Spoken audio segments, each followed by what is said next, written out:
Yay! Another day of looking at charts. I think I've already messed up the naming convention. I don't even know what day number this is, but it's Friday.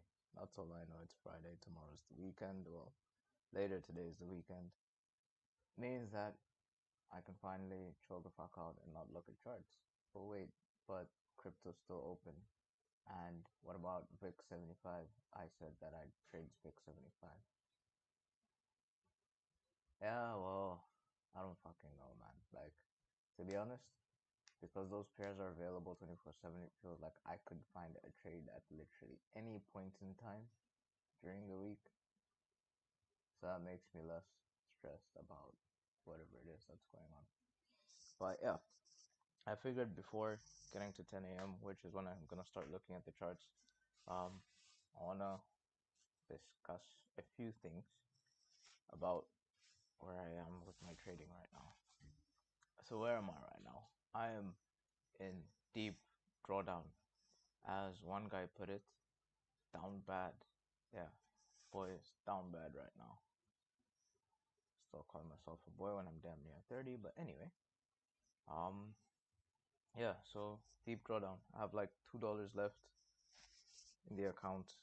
That's almost insane. I've been trading for, according to this thing, 15 trading days. I don't know if today is I don't know if the next time I execute is the 15th or the next time I execute is going to be the 16th, which is why I said the naming convention. I don't remember, but essentially what that means is I've more or less been on a 3 week losing streak, and at this point, it's completely off the script that I imagined for myself, just like Man United when they went unbeaten the entire tournament, only to lose in the final for the first time in the tournament.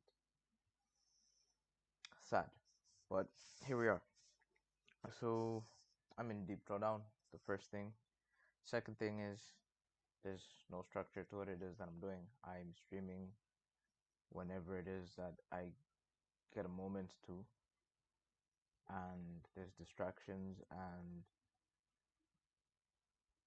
even when I go onto the charts, it's like I'm just executing at some points. Like I execute and then I get emotional, then I execute again. So another thing is also I'm emotional, but we'll touch on that shortly. So in terms of structure, there's no structure to my trading whatsoever, apart from on the charts that you see indicators and lines and boxes drawn on it. But and apart from my streams being during kill zone hours, there's not really much structure. Like you can see the framework, but modus operandi, I guess it's the rules of engagement are not very clear. It's kind of just haphazard, do what you want, which is kind of how it's gonna be in trading when you start. And at first, I was gonna show this like just prowess, like I'm fucking good now, but I'm realizing that at this point now, I'm gonna have to show like my essentially my mind, like trying to trade from my sub. I don't want to say subconscious, but trying to trade from my like with just free like without limitations or restrictions is what's put me into this place. Because think about it, everywhere you go there is some form of rules of engagement or structure or protocol or framework or strategy or approach to doing certain things. Like football players don't, like you have to go into the pitch through the tunnel. You have to enter the pitch from the dressing room to the pitch. You can't go from, you know, the supporters chair. Let's say I'm not listed in the team sheet, right? And then I just and I'm like I'm gonna support the team. I'm gonna go to the stadium, and then all of a sudden I just decide that yeah I'm gonna go ask the coach to sub me on. It's not allowed. You cannot do that. So when it comes to trading, it's the same. Like just because the broker, actually they do set boundaries, but we'll get into that. Just because in terms of operation, you have the freedom to operate however you would like in these markets. If you're gonna scalp, swing, you know you're gonna take 5 trades a day, you're gonna take 100 trades. It doesn't like there's not really any limitations placed on how you can engage in the market. You want to take market orders, you want to take limit orders, like what do you want to do? Like it's open.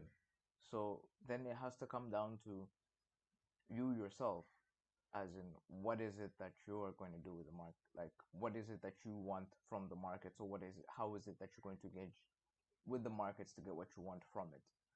But before that, the last thing that I'm feeling right now, before I even open the charts, is I'm worried. I'm not gonna lie, bro. I am nervous AF. First of all, for trading live because I barely even traded with my friends or like would like bare minimum posting setups and asking people on Discord. So I don't really have the confidence of performing in front of people. This is the same as um doing well in class and then the exam comes and you kind of flunk, or being brilliant in training, even better analogy, being brilliant in training, or like brilliant playing by yourself, essentially, not even playing, not even training, like freestyler, right? You can do kick ups, juggles, balance the neck stall around the world, like foot rolls, sit ups while you're, sit ups while you're thinking, kick ups while you're sitting. But if you're put into a five-a-side or even a seven-side environment, then you could flop massively because you don't know what it takes to play with other people. You're used to playing by yourself. So even when you get into like a different situation like that, yes, you have the skills of ball control, speed, maybe agility, uh, dribbling, but do you know when to pass? Do you know what position you're supposed to be in? Can you track back? Are you scanning the field? Like these are things that you're not gonna get from doing kickups on your own. So yeah, I'm hella worried about losing this account or blowing. Why? Because one, it's gonna be embarrassing. First things first. Like I have the option to not involve people in my trading through live streams, but I've decided to do it because I'm seeing it as potentially a long-term stream of income. Also marketing and all these other things. Like we'll get into it over time. But yeah, so if I lose this account, then those opportunities go with it. I'm in a position, luckily, where I have other accounts, or I could fund a live account and continue trading should this account blow. But same time, you may not be in this position. You may not have that option or that luxury to just, okay, this account's blown, let me move on with another thing. Because let's be clear, like everyone's blown an account. Like that one dude that Riz interviewed. Yeah, I'm mentioning names now. And what's her name?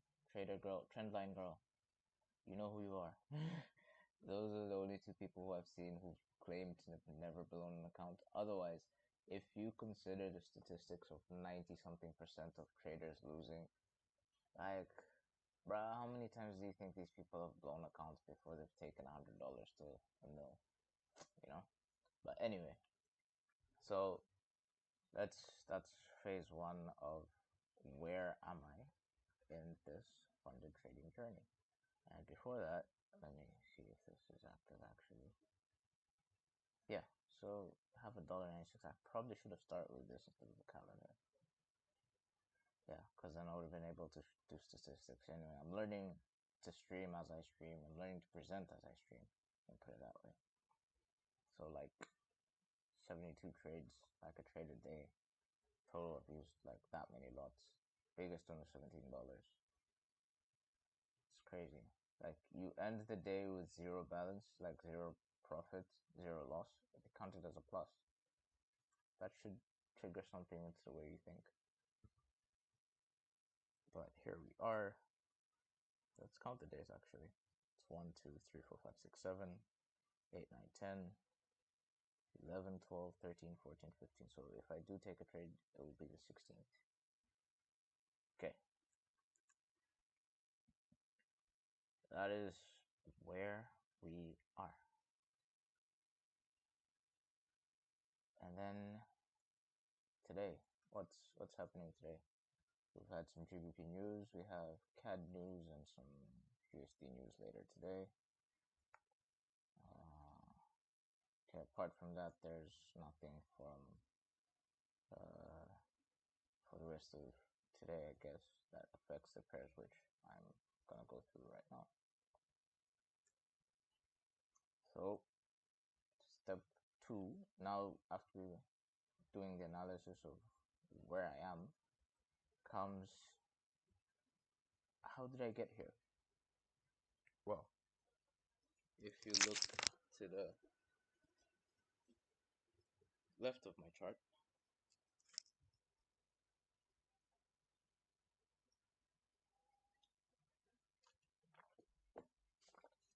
let me finish this and then I'll be with you. Should I turn off the mic? Nah, I don't think it's necessary. But I will, just for the sake of it.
Okay, now that I'm done with that, I can continue with today's stream. How did I get here? As I said, if you look to the left of the chart, you will see several annotations showing executions, or at least potential executions. And as you can see, majority of them are losing trades. Like, either missed or losing trades. That's just where I am with it right now. Huh? There's no need to hide it, bro. Like, shit, it happens sometimes. You did. Like, here, I got stopped out.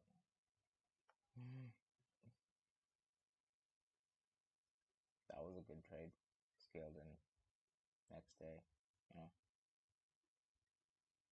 But just generally, more losses than wins is the reason why I am where I am right now. And not necessarily more losses than wins. If I could pull this back up.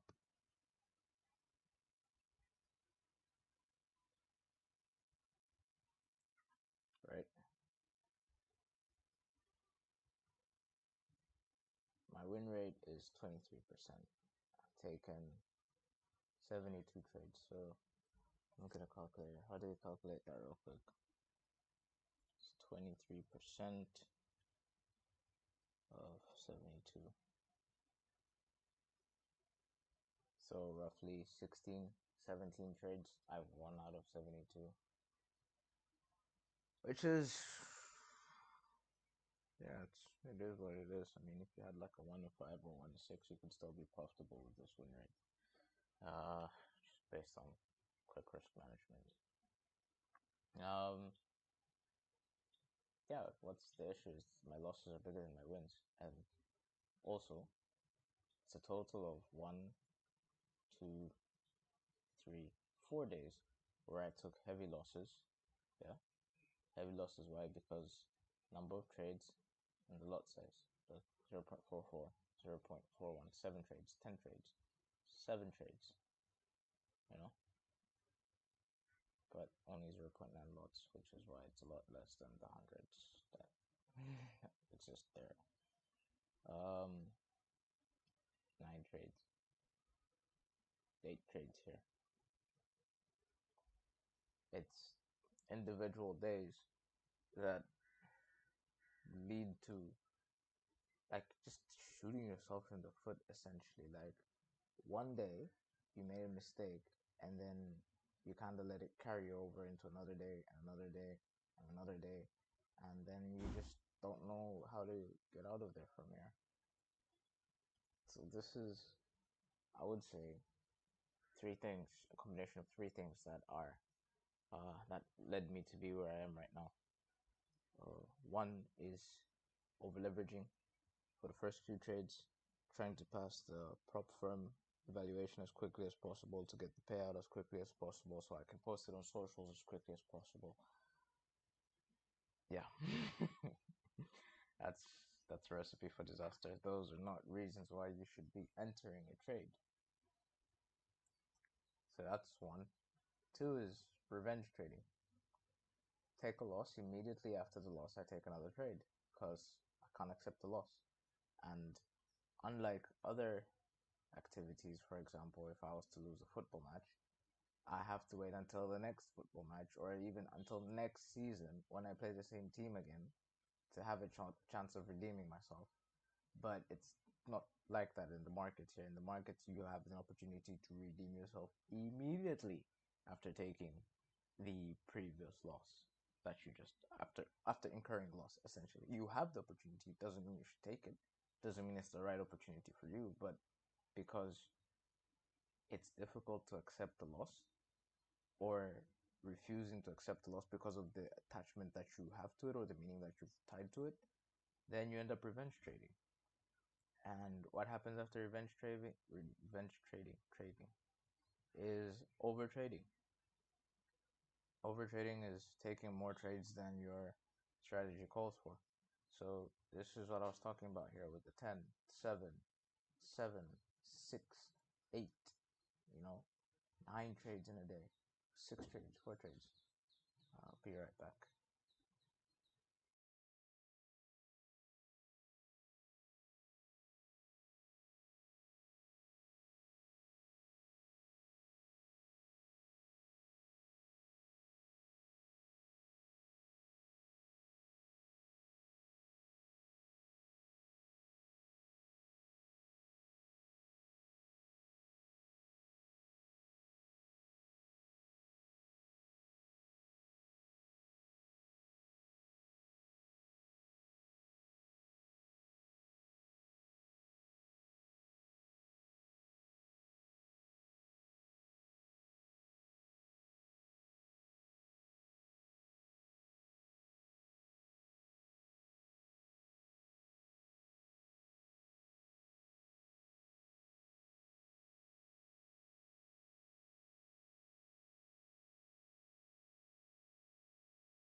I'm back. Okay. So I left off saying overtrading. And what is one word that summarizes all three of these problems put together? It is discipline, right? It is indiscipline. That those three are examples of indiscipline when trading in the markets. Just like, you know,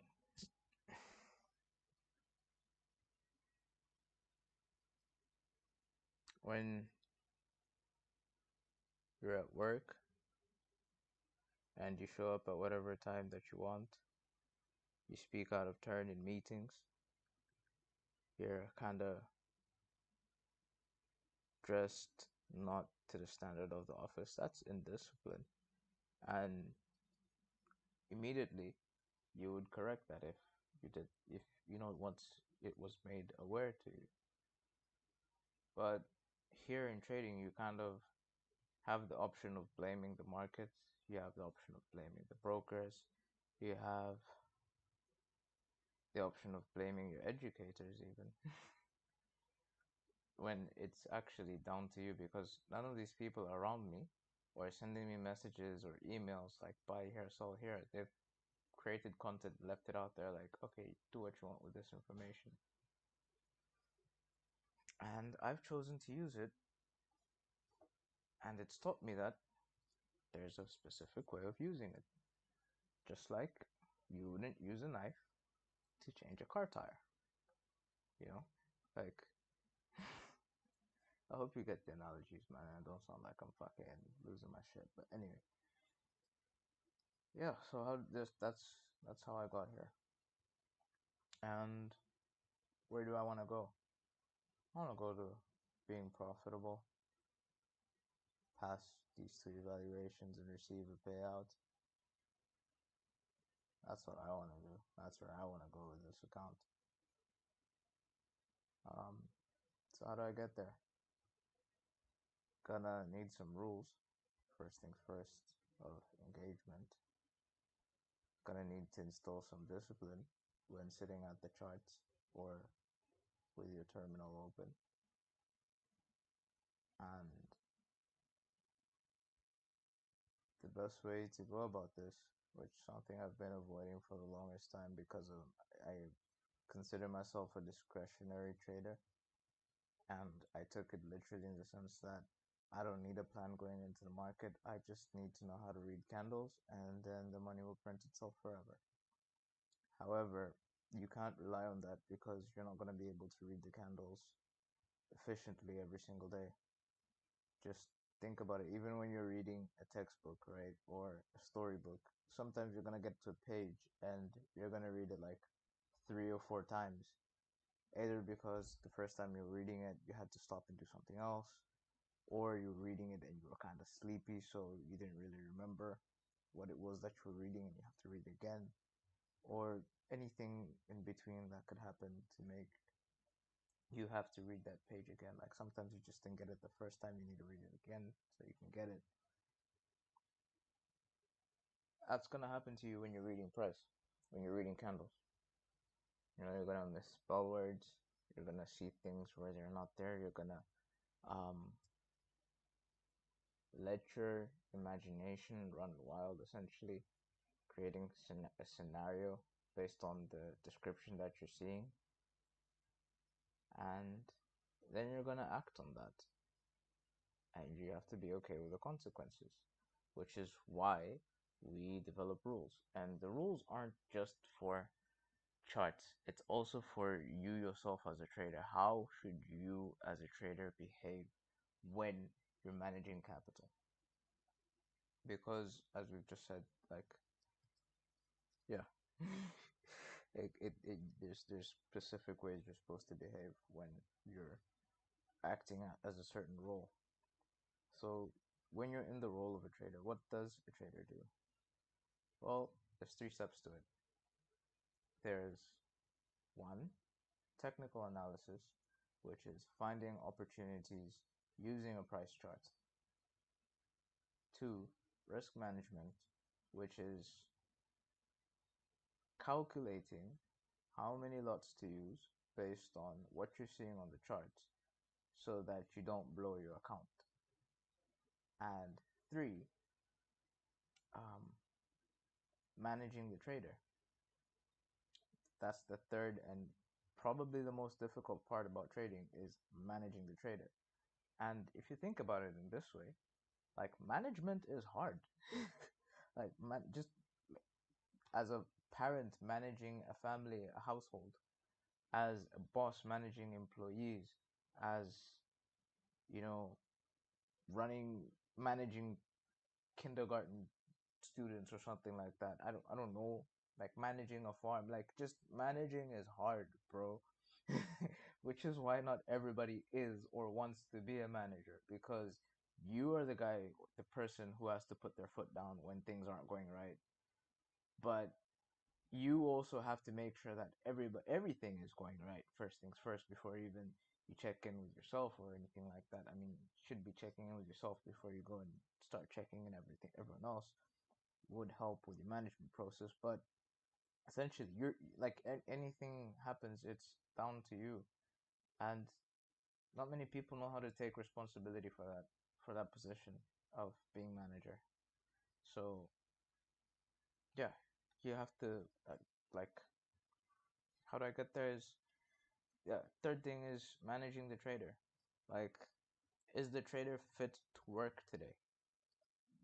Boxing coaches, if their boxer is sick or not 100%, sometimes they'll just be like, nah, man, we need to reschedule the day because this guy's not fit to fight. Or football players, like the manager will literally say, look, I see you working hard in training, but the intensity of the matches, you're not fit to play. I don't see it. I don't see you having the fitness that is I require for you to play in my team.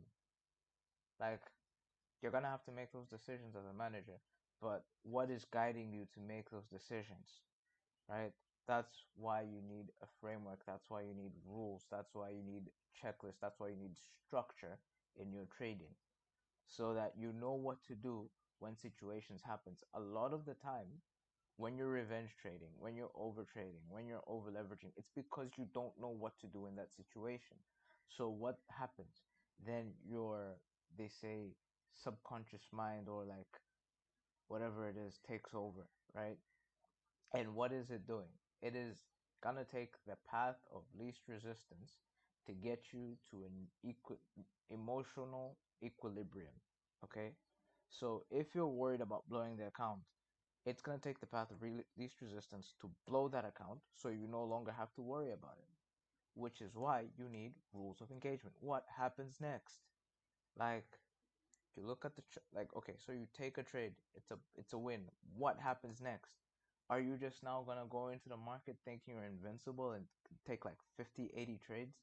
Because now it's opportune time and I must push my edge.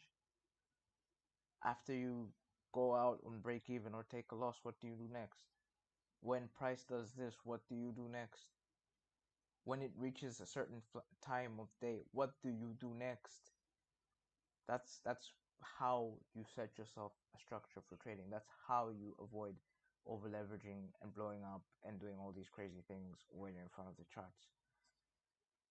So that being said, what is it that I do in front of the charts? Oh, I just missed the move because of my rant. But anyway, what is it that I do when I'm in front of the charts? Oh, on a day that I do want to trade, I start at the daily chart. Why? Because I am looking for daily bias. I'm looking at what direction are we most likely to go on today. Why the daily chart? Because, like I just said, it shows movement of 24-hour periods. And you can trust the daily trend more than you can trust the 15 or lower minute, like the lower time frame trends, right? The lower time frames are just trending within these higher time frames. That's all that's happening. That's why price is fractal, etc., etc. But yeah, first things first, daily chart. What am I doing on the daily chart? On the daily chart, see these purple lines. Yeah, these colors might confuse you, but green is weekly, purple is daily, and this yellowish is monthly. So I'm looking at how the daily chart is interacting with the higher time frame levels, key levels. So what, for example, we had a rally, a retracement, a rally again, or an expansion to the upside, or bullish momentum, right? And then we got to the weekly PD array over here, and what happened? We retraced lower, and then we've pushed higher, come back into the weekly PD array here, that also has a daily PD array nested into it. What happens? We went higher, came back down into this recently formed mitigation block. Oh, this was a breaker. One of the two. I still get them confused. Like, I'll get it right eventually. But mitigation or breaker, price does what? Retraced into it, and now it's looking to continue its bullish momentum, which it's been having for the longest time. So this market is generally bullish. I would want to generally look for buys, but there is a possibility we could have a sell day, like these sell days that have previously occurred. Anyway, so what's happening here is, okay, let me zoom in a little bit. What happened here is price ran above this level of, actually shouldn't be on the daily chart, I'm looking at it now. This shouldn't be on the daily chart.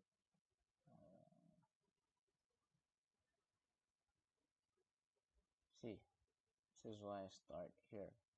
First thing I do is look for my PD arrays. What PD arrays are available? What PD arrays is price at right now? So price now is at this bearish order block, which is these two consecutive down close candles. Why am I using these two candles? Because they've been engulfed by this one candle which closed below these two. So that's why I'm using these two as the order block. What happened? Went up, came back down into it, and now we're going up. So my idea is that we'll be running into buy side liquidity here because we have buy side up here, we have buy side up here, and we have more buy side up here, but I haven't marked it because it's further out. This turns out is also equal highs liquidity. Huh. Okay. So now that we have levels on the daily, I drop to the 30-minute chart.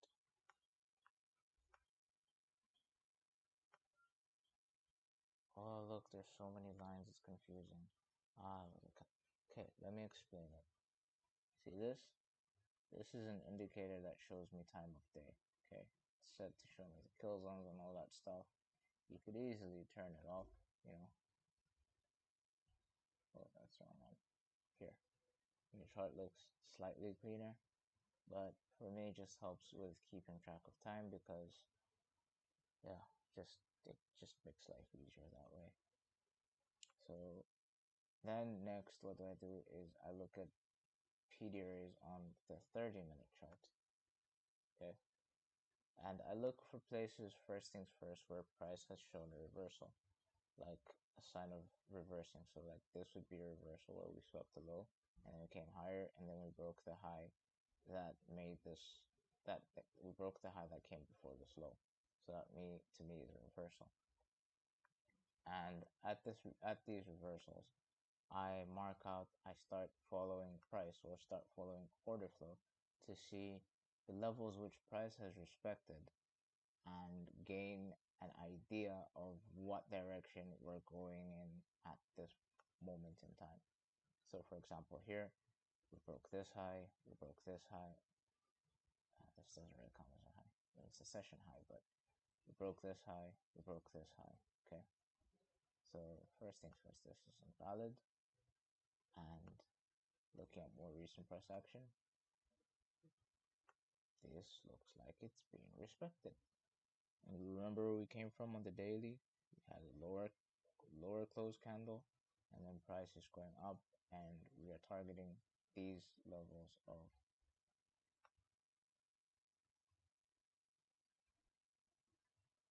daily buy side liquidity. Like this is how much of the week we have left. We've already done all this. That's Friday, Thursday, Wednesday, Tuesday, Monday. Yeah, we've done all this. But just so that you can see better, let's put it this way. Okay, what else am I looking for? I'm looking for liquidity sweeps. What's a liquidity sweep? A liquidity sweep is like this level here. Damn it.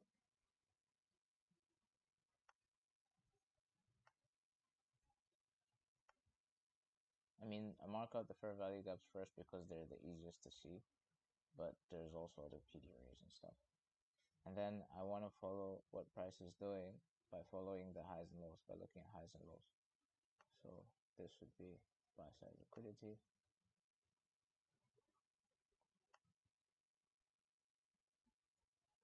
This would be sell side liquidity.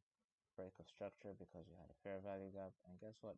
Price closed above this fair value gap's midpoint. So that, to me, there's signs that we could have some bullish price action soon, especially after seeing this reversal play out or whatever. Well, see, this would have fucked me up because seeing price close below this level here, seeing price close below this mean this 30-minute would have made me want to, well, can't even use that one. But anyway, it would have made me consider being a seller continuation, that once we retrace up to here, then we're going to have continuation lower. But didn't have a sweep of liquidity before this, so how are we going to do that? Okay.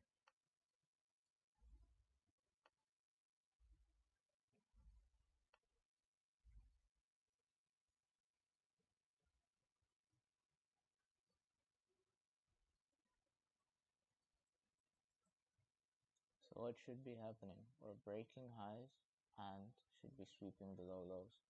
So if anything, since we're targeting up here, should be waiting for a retracement into this order block that's been recently formed. And from there, look for an entry to go long.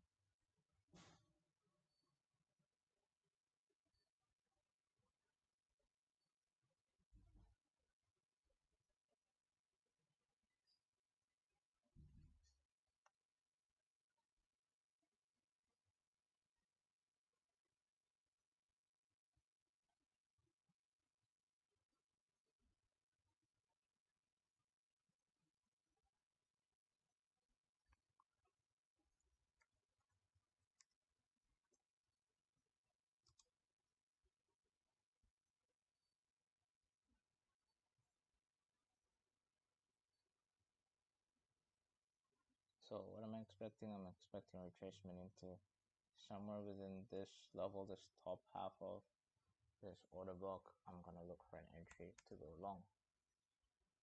And then what happens next? Go down to the 5-minute chart. And I'm looking for the exact same things. Order blocks, and fair value gaps, and break of structures, and all that good stuff that overlap with 30-minute structure.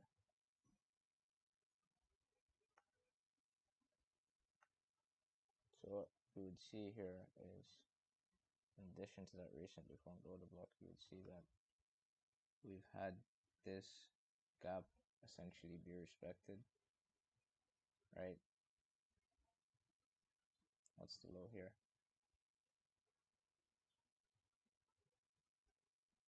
Price comes back down. This is now order block, pushes price higher, comes into contact with a higher time frame key level, right? Which is the open of, is it the open or the midpoint? The midpoint of the mean threshold. So this is open. The mean threshold of the daily order block. So you see it's the exact same levels on the daily chart. You're just zooming in to see it more HD than it looks on the daily chart.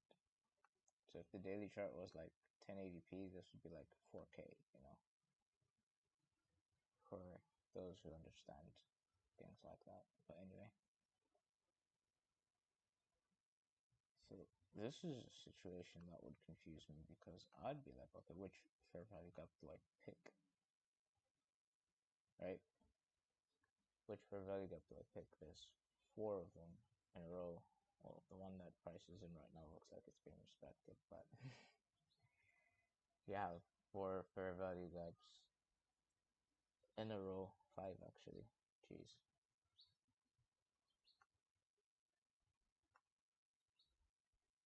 Five fair value gaps in a row. Which one do I pick for my entry? To be honest, I don't really fucking know. Like, just like you in this situation, I don't really know what to do.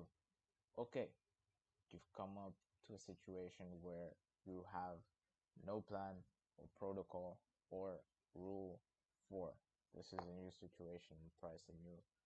First thing first, what you would want to do is take a step back and just note what it is that you're going through, or like what it is that you're seeing, like assess the situation. 4 of the G's in a row and M5 expansion. I'm sure which one to pick. Okay, that's what's going on there. Like this whole time, I'm not worried about this 5-minute fluctuation. 5-minute candle forming. Why? Oh, it's the kill zone. It's this. It's this. Yes, blood. But I've been in the markets for 6+ years now. Okay. Do you know how many 5-minute candles have formed in 6 years? Very many. So why would I now get overly emotional, either excited or worried or whatever it is, about one more candle forming, which isn't even gonna give me potentially a high risk to a high probability setup, because I'm still doing my analysis.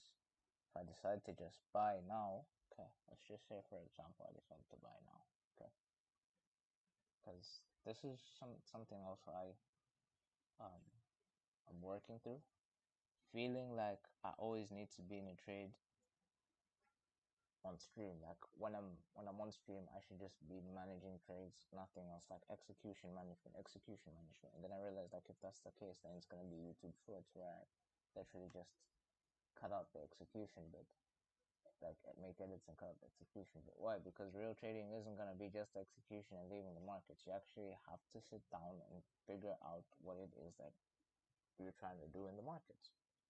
I'm sure which one to pick. So what would somebody impulsive do? Because I don't know which one to pick. I'm just gonna pick one, and hopefully that works out for me.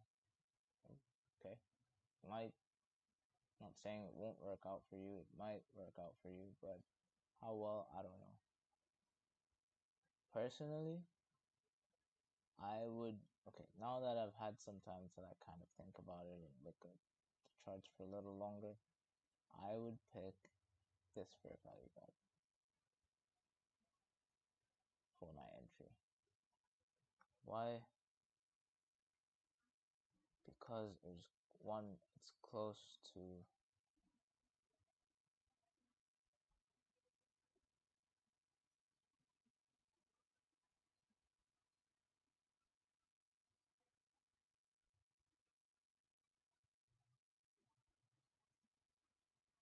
oh, that is so cool. I did not see that.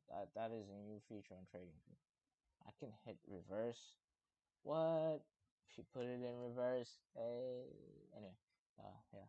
So that's another thing about me. I get very distracted, very bored of doing these things very quickly. Cause yeah, I just know that one trade is not gonna change my life. Like yes, one trade can change your life, but up until you get to that one trade, you have taken so many trades in between that have all changed your life, because they essentially led you to that one trade that did change everything financially. Because even if you have like an investor come throw $1 million at you and you're to make 10% in one trade, good luck finding an investor to throw $1 million at you to invest in trading in your first year, in your second year, in your third year, even some people. I'm just putting it out there. If there's people who've managed to do it in less time, then kudos to you, man. That looks far, but it's at the target. So, actually, I would need to change that. Uh,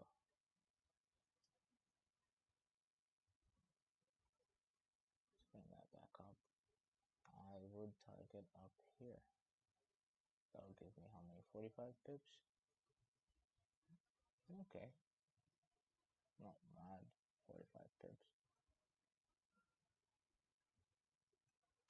Just leave it on. As messy as it looks, let's just leave it on. And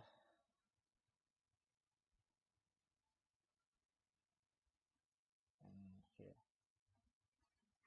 Hooked this gap the cows overlaps with the M30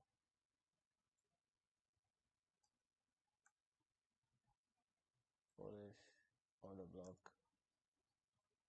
main threshold. Expand it a little bit.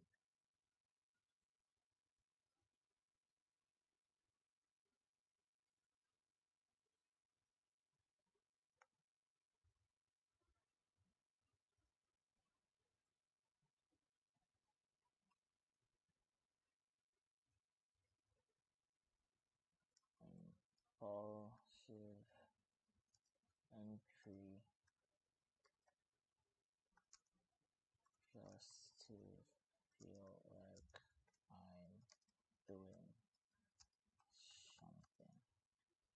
And that's another thing about trading that's difficult to explain to people. Like in other professions, activities, people are so used to having like seeing you like kuchacharika, right? Like muda wote kuna kitu nakifanya, yani huwezi tu ukakaa ile sijui idle, yani kwamba mtu anaona kama unapoteza muda au yani wewe ni upo tu hauna kitu cha msingi. That's how it's viewed in the Tanzanian context. Like if you're not really like active and about and stuff, people think you're lazy, you're doing nothing. But sometimes, like now, let's say I've already set my limit order for this position, right? That's my trading decision for the day. I've set my stop loss, I've set my limit order, I've set my pending, whatever it is, and then I leave, right? Or I just go do something else. It looks like I'm lazy because I'm doing nothing. No, I'm waiting, right? And that's where people fuck themselves up the most. That's even me, like in the waiting part, waiting between setups, waiting for the setup to form, waiting for the setup to play out. You know, like that's the part that most of us get fucking wrecked in, the waiting, because you feel like you should be doing something. You feel like you should, you know, energy, gusto, and these things, but sometimes that's not what's required.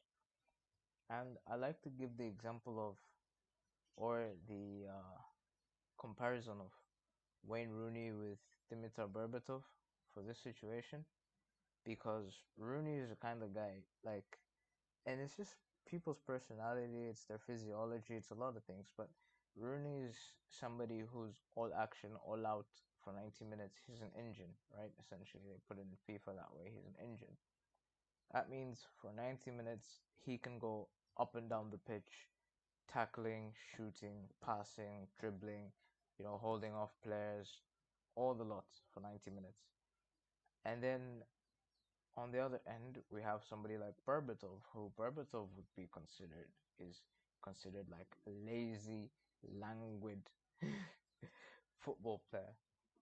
But once you actually watch Berbatov play, you deep it. You're like, yo man, this guy's a fucking G, because he understands um, movement. He understands the principle, like reaction and things like that. There's that one goal where he breaks down, where he essentially is just like at walking pace or like strolling pace.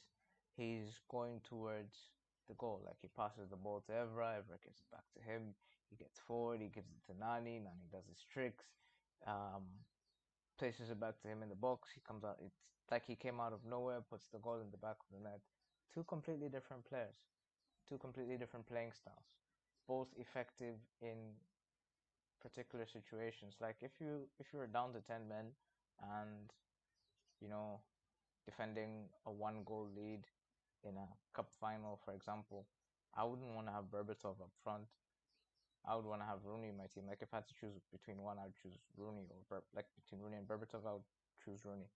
But if I'm playing against a tough, difficult to break down team, these guys have essentially parked the bus. We have like half an hour, 25 minutes left to play.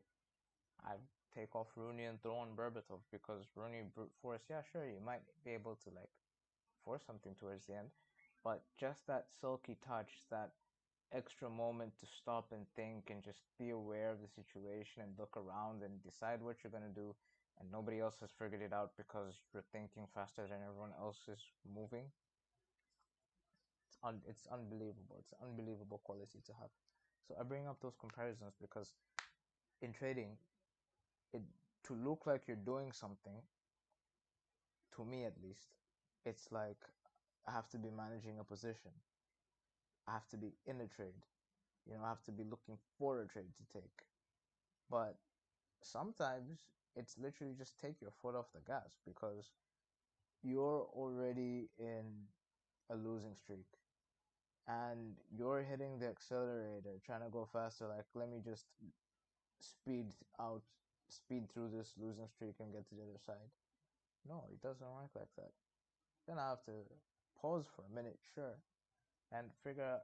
I have to pause for a minute and figure out what it is that you're doing wrong that's causing you to be in this losing streak. And sometimes that means not executing. As you can see right now on the stream, the terminal is not open because I'm not going to execute on this particular video. This is me just allowing myself to absorb the consequences of my previous actions thus far and look, navigate a way forward so that I can accomplish the goal which I had set out to when I started trading, when I started this challenge, when I started doing the streaming. Okay. So yeah, so far it's like still showing signs of continuation. And okay, let's put it this way. Since I'm not really managing a trade, I don't feel like I need to continue doing the stream or whatever it is. But since I'm kind of also enjoying talking right now, let me just keep at it and keep throwing ideas out there. Maybe I'll continue to flesh them out over time, or maybe somebody else will. I don't know. Uh, yeah. Let me see how long I've been here actually. First, I've been on for 56 minutes, so I guess I could give it until 11 o'clock, and then I could step out. So it feels like I have to be doing something all the time. Yeah, said that. Lost my train of thought.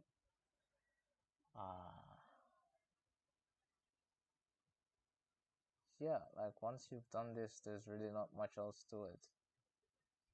Like that's how simple trading can be. And yeah, at first I was like thinking I'm gonna do this for audience in Tanzania, this and that, escaping 95. But I realized that most dudes and gals who work a 9 to 5, they're in their office at this point in time. Like, what are the chances of them sneaking out to stream?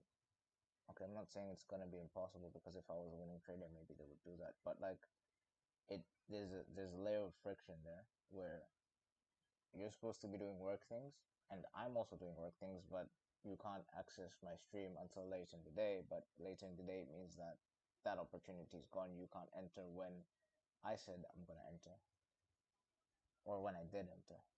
So then I was like, okay, probably gonna have to stream at Asian session.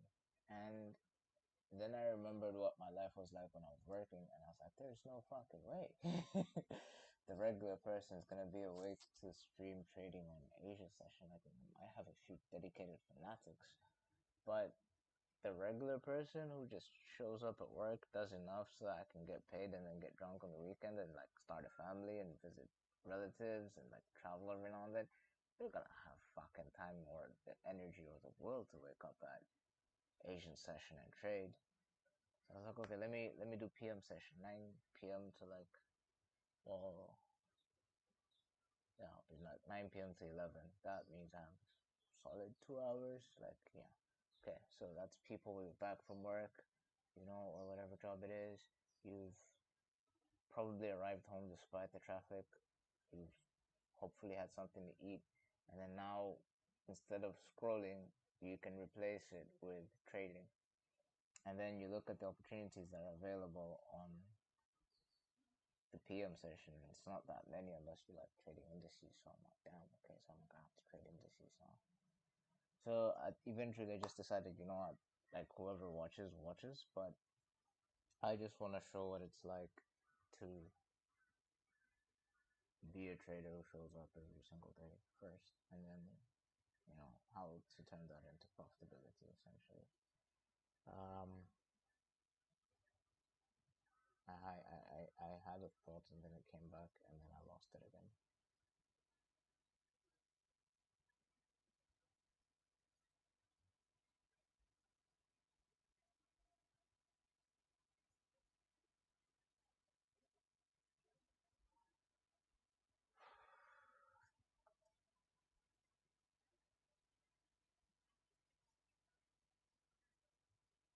Let me try and see if I can remember it.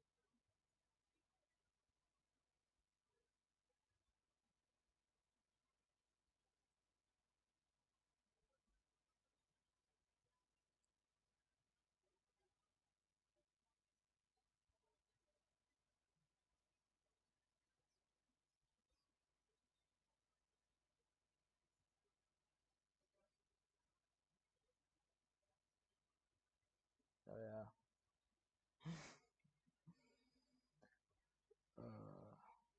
Recap. Okay, what was I saying? I thought like it was something to do along the lines of how to operate in trading. Yeah. So when shit hits the fan, or like when you don't understand what's going on, that's why my terminal's not open. Is you need to take a minute to assess the situation and figure out exactly what the fuck is going on.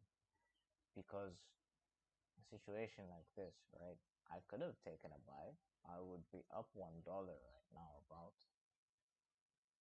see, 97 cents. So I'd be up almost $1 at this point in time, but I still wouldn't have a structure or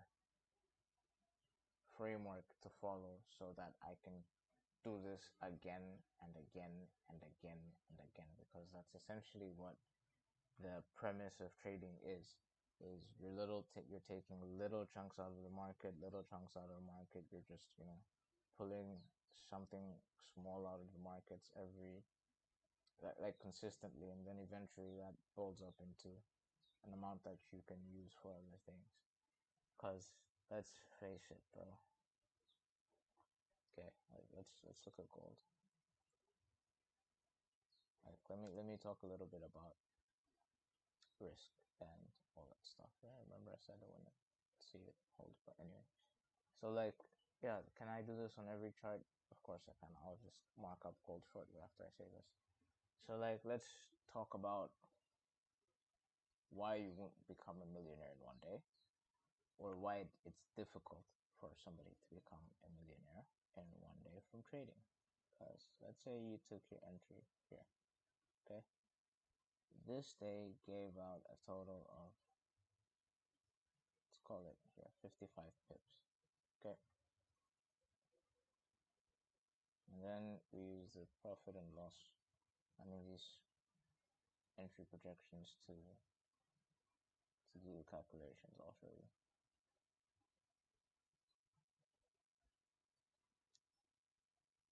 Okay, if I applied my default risk management, what would that look like? Looks like I would have gotten stopped out. So what do you do? Say you had a $10 stop loss to make $50. I was never gonna get hit. But then you reduced risk and you said 1 to 11. Let's do a 1 to 11 RR trade. Okay, you would get a 1 to 11 RR trade in this situation. So how does this work? Let's go here. Let's say lot size 0.01. Count size is $1,000, for example. Risk is $5. Okay. As you can see here, when I change the risk, it's gonna change the amount that you make. So let's say lot size is now 0.02 and the risk is now $10.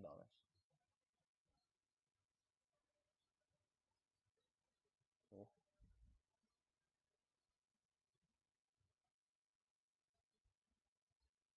Okay, so it's changing here, I guess.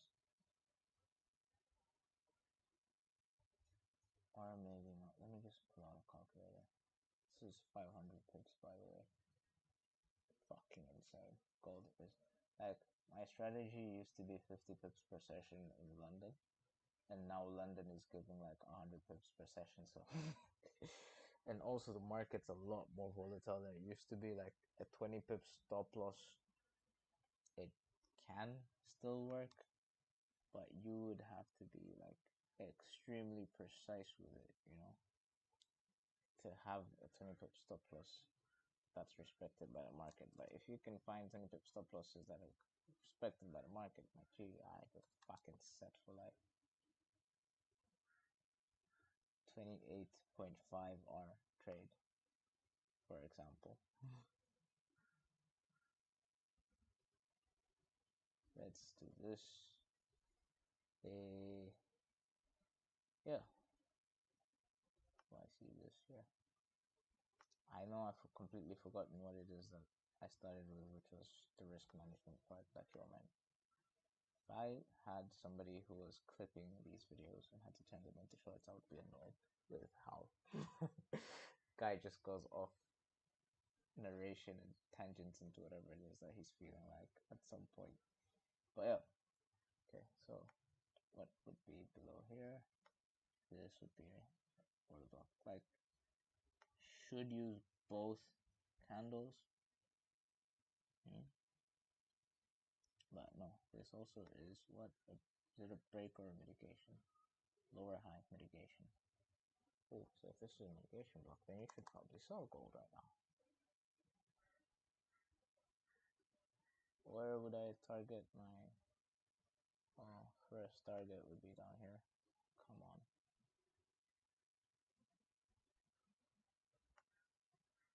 First target would be here. Second target would be here. So, if you want to take a trade in gold, this is not financial advice, but I would sell from here actually. And then I'd have to target down here because just say I go 200 pips, right? And 1 to 2, 1 to 5, 1 to 4.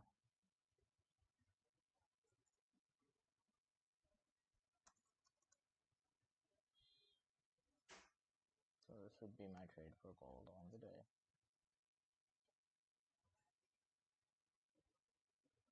See what I mean about feeling like having to do something? But yeah, 500 pips. Let me pull out a calculator.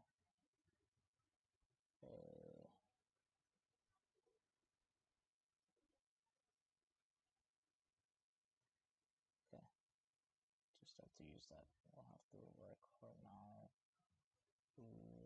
Calculator.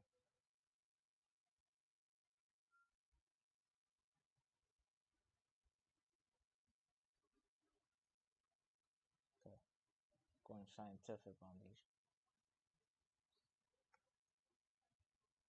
I don't need to be that big. Okay. Also, it does show the mouse. I was thinking the other day, I was like, will it show the mouse if I go on the terminal? But I guess it does now. It's the first time I'm seeing this. So yeah, if you have 0.01 and you put that on 10 pips or 100 points, you make $1, right? 0.01 on 500 pips, you make $5. What about on 5,000? Like 500 pips, you make $50. So if you had a 0.01 lot size on that trade yesterday, that would have made you $500. Like from all the way up there to down there. Bit too lazy to just scroll over and do this thing, but that would have been $50. Okay, what happens if you have 10 lots? You've made $50,000. What if you have 100 lots?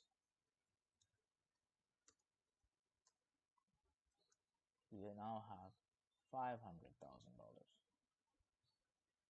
Okay, so what if I wanted to take a million? If I wanted to have $1 million, that means I would need 200 lots, 50 pips. There's $1 million right there. So based on how much capital you have, right? This can be a $50 move, $100 move, and for some it's $1 million move. So you can make $1 million in a day, but there's restrictions, there's limitations, there's rules of engagement, such as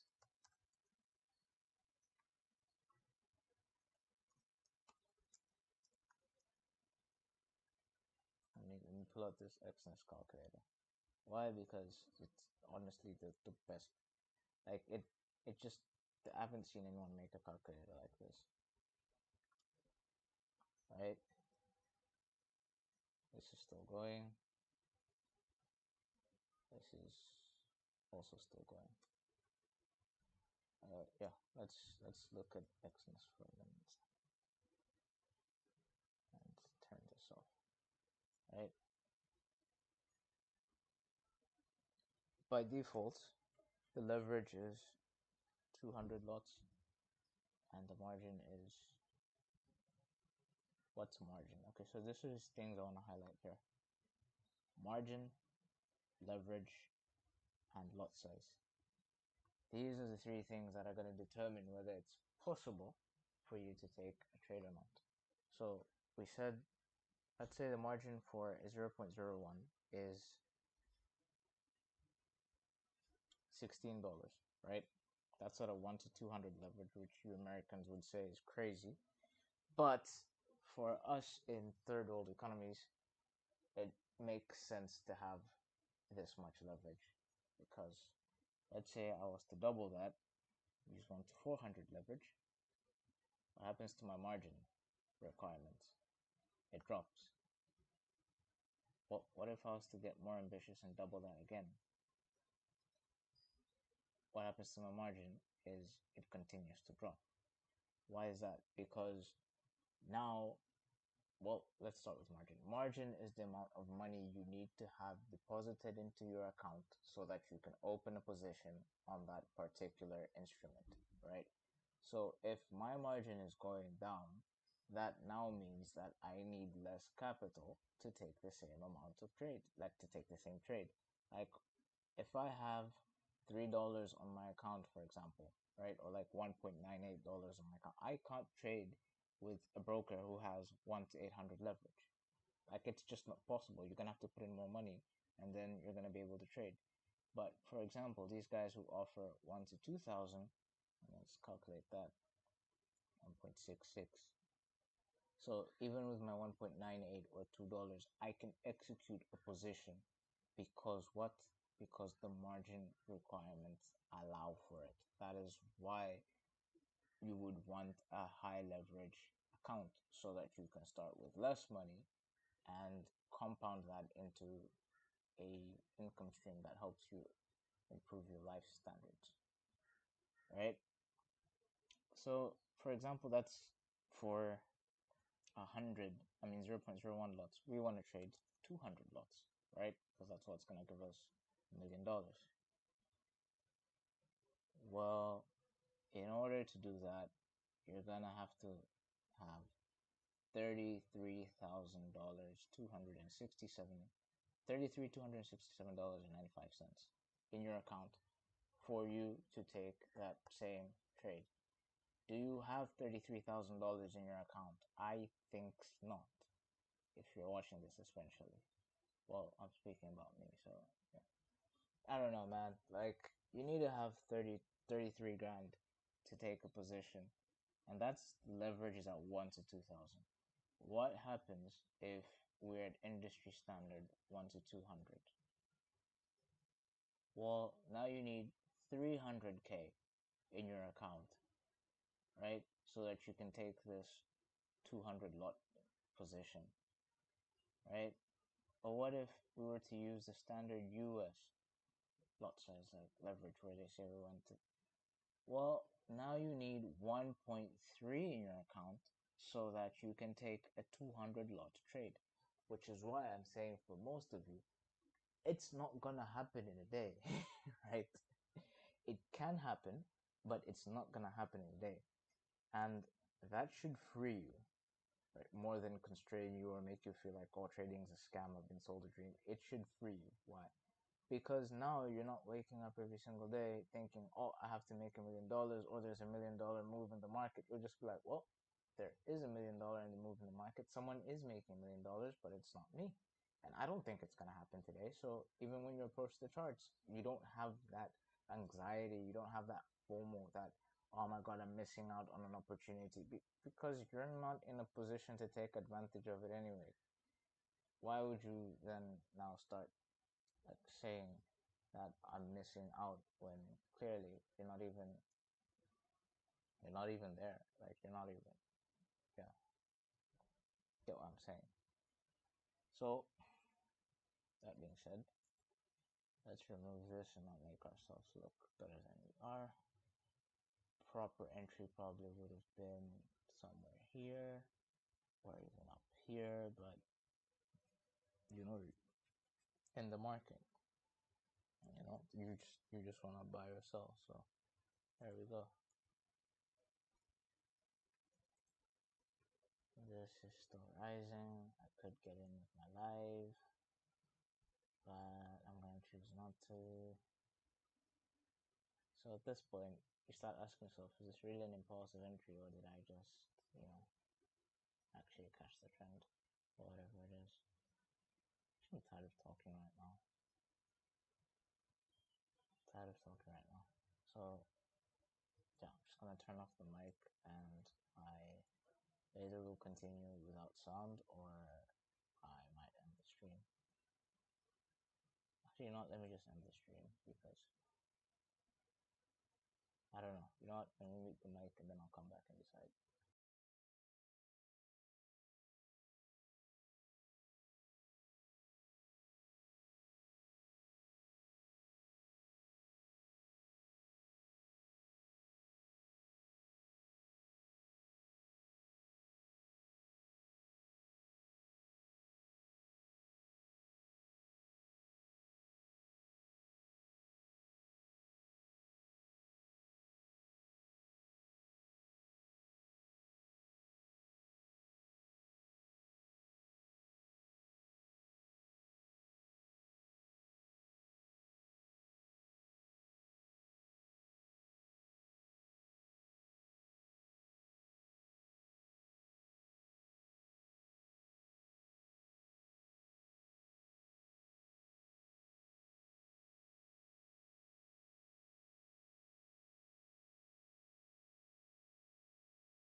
Okay, so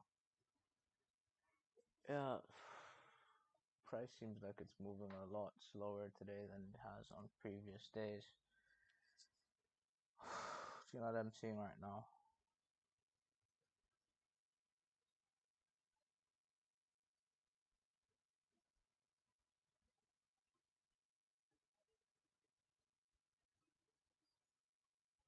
Seeing buy side ran. We've had a change in state of delivery by these three candles being engulfed by this one bearish candle to make a bearish order block.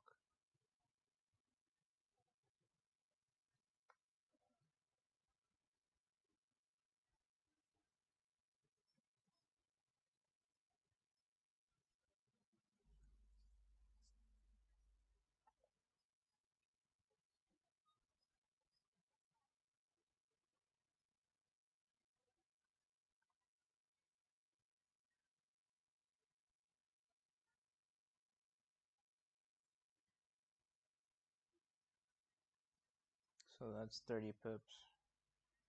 Is the 30 pips every London session on Euro USD? More often than not. So in a situation like this, I would close this position there, and then I would take a short here.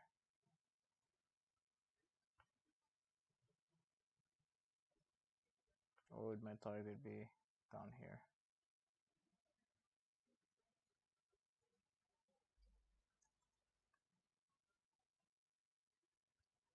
Why? Because now I feel like after reaching the previous day's high, we're going to retrace within the day's range and possibly expand higher, but since we don't have any news, we very well just could make another high and then continue lower. Theory is all.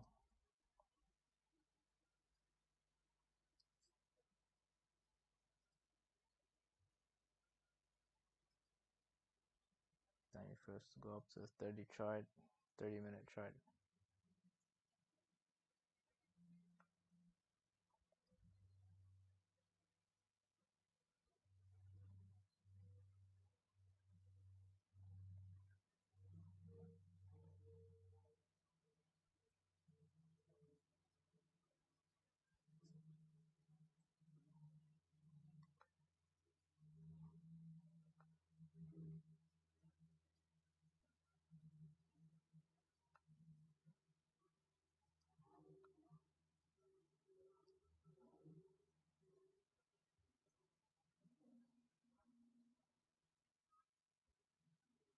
So this aligns with two PD arrays, as you can see here.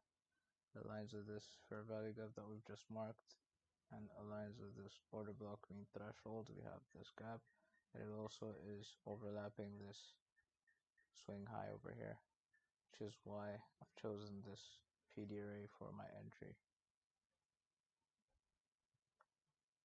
I will extend this out to 12.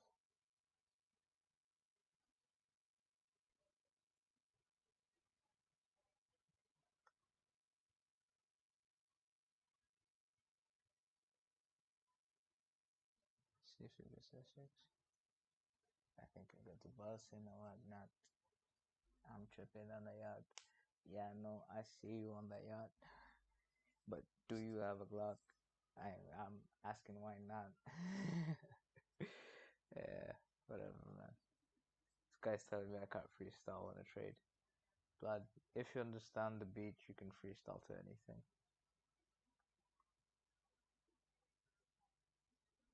So, yeah, dude, like, somebody's trading be like this, man. Get the markets moves already happened, kind of start chasing price, and then take a decision. Why? Because I still feel like I'm doing something, man. Like I could have turned off the stream a while ago and accepted and just moved on with other things, but I'm still here. Just to feel like I'm doing something.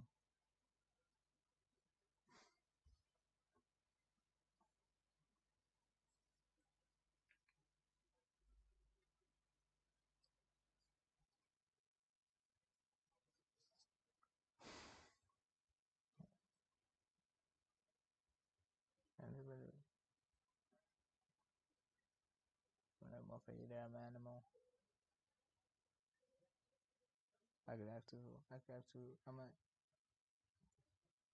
for sure. Money can be available for sure. I think right when we need to feel like grabbing you for sure. I don't be mad at you, but I had to do what I had to do for sure. She got an attitude when she is like mad at you for sure. Got an attitude.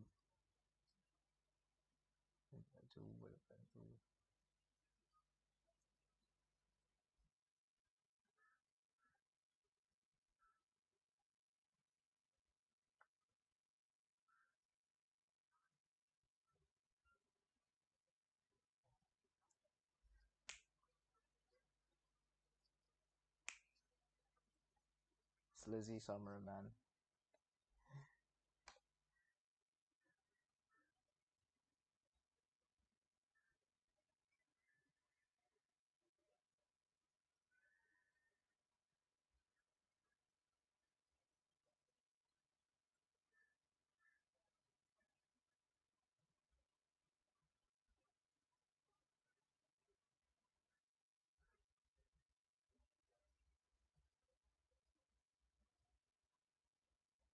Like I feel so calm right now. Like this is how boring trading gets once there's like how boring it is for me when there's no money involved. Like honestly, the charts don't feel like they're moving at all at sometimes. Probably because they really aren't. But even then, like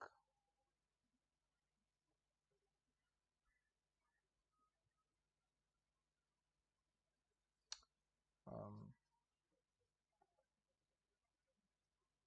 yeah. So for me, I'm noticing right now that the prospect of making money from this is what causes me like to get emotional because right now there's zero attached to it apart from my ego, which is that I'm able to find profitable trades whenever I set out the chart and manage them profitably. That's another thing. And not just find the setups but manage them also.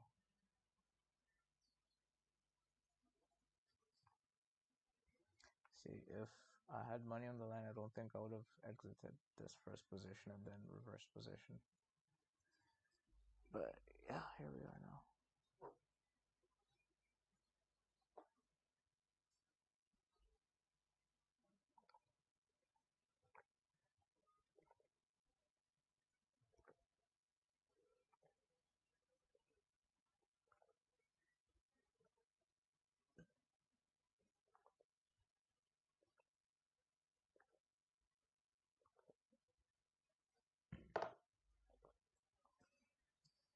In a situation right now, you just have to wait. If I was at work, I wouldn't have to want to constantly look at charts so that I can manage positions. Because honestly, like the last two candles would be showing 41 cents of profits. Just do your job, like allow the stop loss and take profit to do its thing, but you just go about your life, like turn your computer off, go outside, touch grass. Like even if you wanted to, you can't make this trade close any faster than it's gonna. And you're welcome to sit and watch and allow your neurochemical makeup to change. But yeah, like if only I could stay this calm, but I'm just getting used to being a content creator now because that's essentially what I'm doing at this point. I'm not really making any money off the trading itself, but YouTube AdSense hopefully should pay out in like a couple of years from now. Because as it stands, I have zero views and zero chats on my stream so far. And I don't think there are people who literally have their notifications set on for me to start trading or to hear me talk about trading and other things that I relates to trading. And do you see how happy and relaxed I am now and not stressing and nervous because I don't actually have any money on the line right now? Like, I want to be like this when there's money on the line, you know?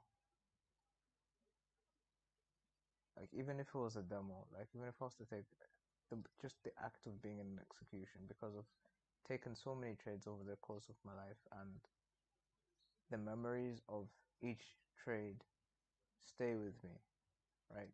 You know, you think that you're just gonna make it harder to reach or harder to get to, but you're not erasing that memory. You're not erasing, not putting a stop loss. You can't erase the memory of leaving your trade on overnight. You can't erase the memory of over leveraging for the first time or not being able to close your position on a news trade. Those stick with you.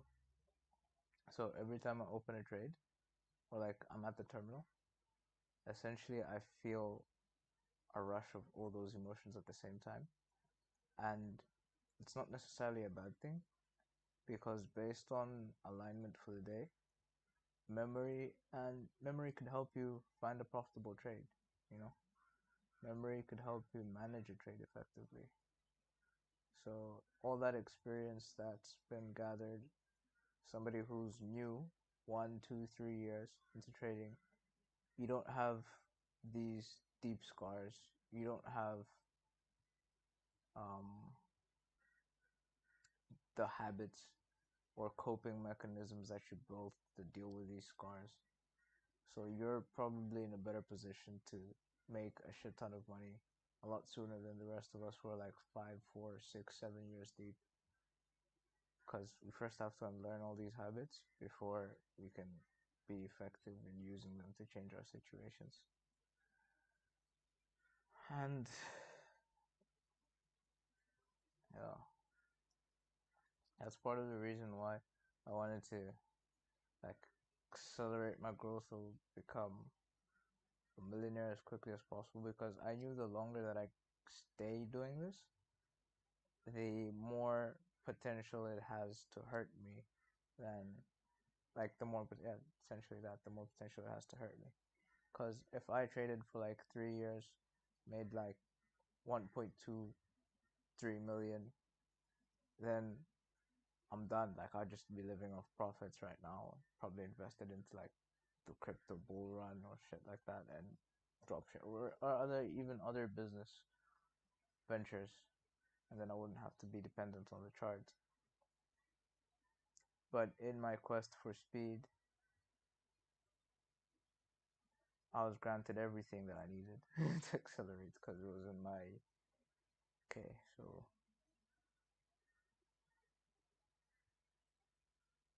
it was in my second year actually. Like how lucky I'm thinking right now is in my second year of trading, I was introduced to ICT.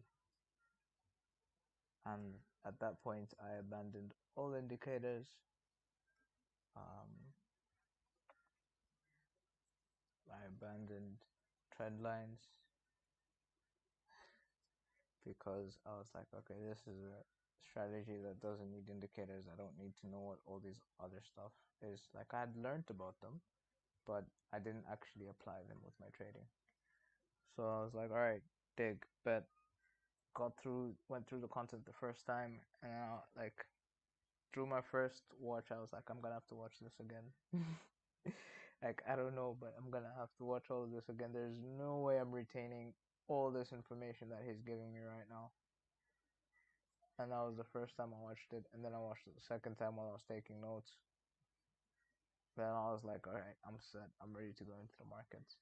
And then since that moment up to now, I've been wrestling this feeling of I know enough to make money, right? And I don't know enough to be a super elite technical analyst. So bouncing between those thought processes is another layer that's come through into adding complexity to my trading. Because I'm like, okay, I know I've seen an order block before. I've drawn them. I've seen price react to them. I've seen a fair value gap. I've seen liquidity pools. I know enough to make money. I know how to place an order in the market. That's enough, right? And it was until it wasn't.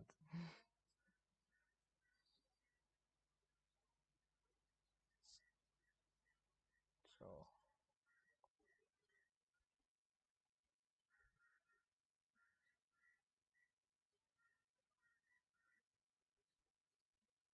another 30 minutes, 20 minutes roughly, till the end of London kills on.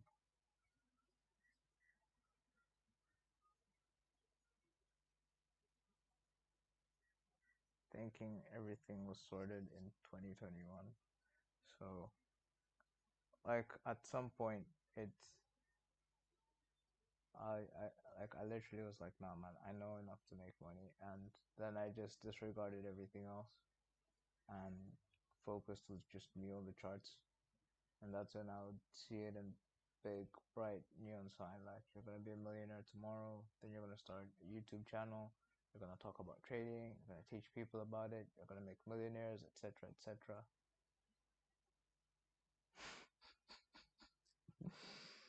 Blood looks like a gambler on screen right now.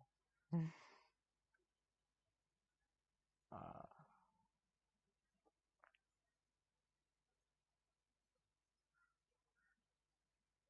Changing bias at any point because he can. But actually, that's not looking very kosher right now. So maybe this is me practicing when to invalidate a trade. Like what I would do in a situation like this, right? I'd probably lower my stop loss to like 80, somewhere there. Because I'm not gonna lie, I'm a bit nervous. I don't want to take a loss. I don't like taking losses. I don't like losing. So when I see an opportunity that signals to me that I could lose, my first instinct is to minimize the chances of that happening. So that's an awesome data point.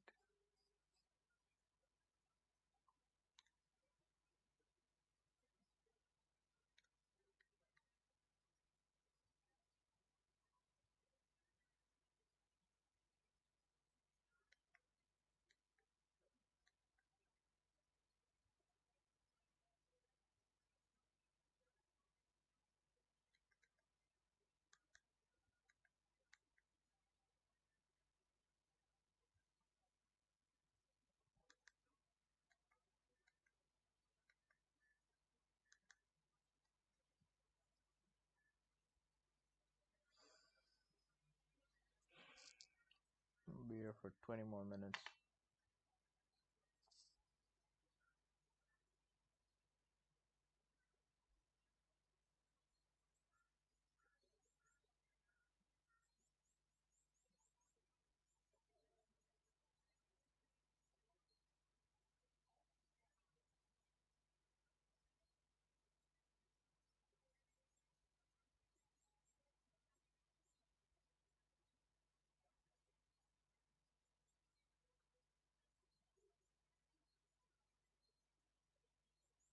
I really don't know what I'm gonna say for another 20 minutes, so I'm just gonna turn off the mic until I have something to say.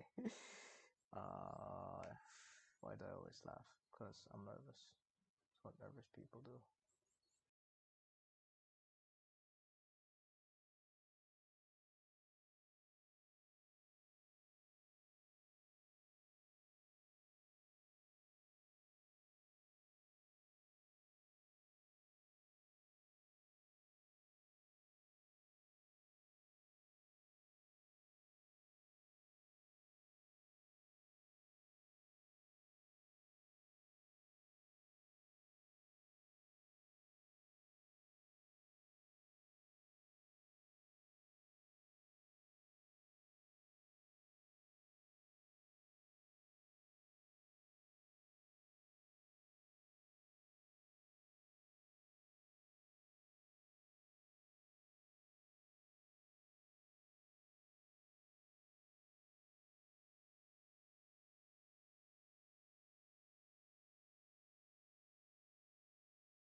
gonna lie. At this point, I would probably put my stop loss there, just because it would upset me to see price retrace and then stop me out and then do other things. So I'd take a full loss essentially after being in profit by a little bit. So that's what I would do.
is what I mean about doing too much.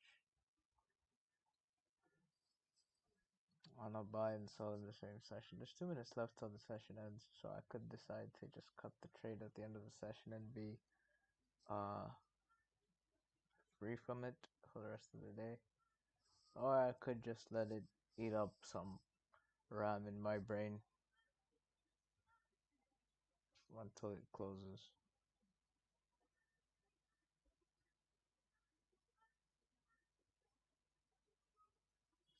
I just tells me that this first trade was an excellent entry. If it continues higher, or it could be going lower. I don't know. Could be consolidating for all I know. What about gold? Also, it's back at entry. But you know what? I'm just gonna end this here. Like, if I had to, I would just let this position run. I trust what it is that I saw. Although this was sweep of liquidity or the block, we didn't have a fair value gap that broke structure, so that's why I still have faith in price continuing lower to down here before it continues higher to this daily buy side liquidity. But yeah, that's for you to find out if my analysis was correct, because